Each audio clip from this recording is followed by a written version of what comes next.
The only thing that can really be said about God, because you can't possibly qualitatively or quantifiably define God in any remote capacity.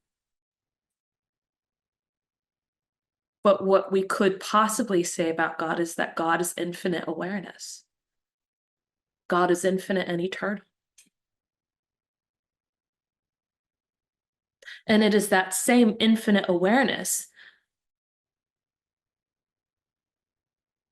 that sustains our beings, that gives us consciousness, that gives us experience. But it is those mental modifications, right, which we can describe it in many different ways. We can talk about it in terms of karma. We can talk about it in terms of past lives and experiences, right? We could talk about it in terms of, higher levels of consciousness and lower levels of consciousness. We can talk about it in the terms of ego. But ultimately, there is a structure that takes something that is whole, complete, pure, and perfect, collapses it into one reality where things become finite and separate, individualistic, and take on certain qualities and quantities that have reduced its perfection, that have reduced its wholeness into something much smaller. And in doing so, it has reduced its potency and even more so reduced its purity. Or better to say, right, it's that impurity that clouds that purity. Like that diamond that I talk about with that ice that covers it.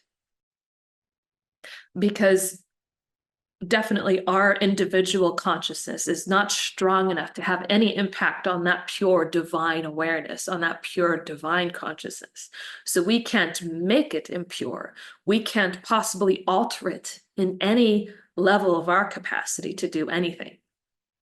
We can't affect it at all in any way, which should be kind of relieving to know that we can't screw it up that badly.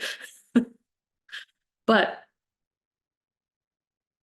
what can happen is it infects our own consciousness and our own conscious experience of life. Meaning there is less of that potency because there's less of that purity.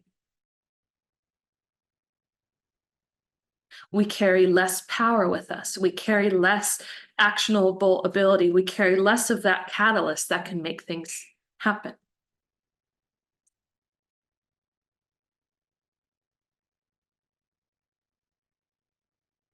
But even science says that it's very possible that that purity is there already.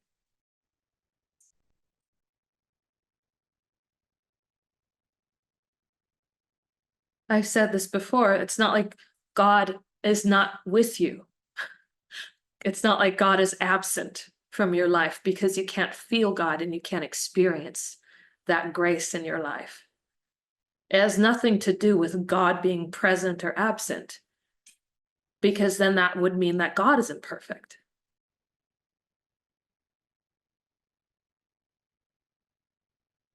How can God have less of God or more of God? These are finite experiences. These are finite definitions, qualities, and quantities. These are finite attributes that we assign God.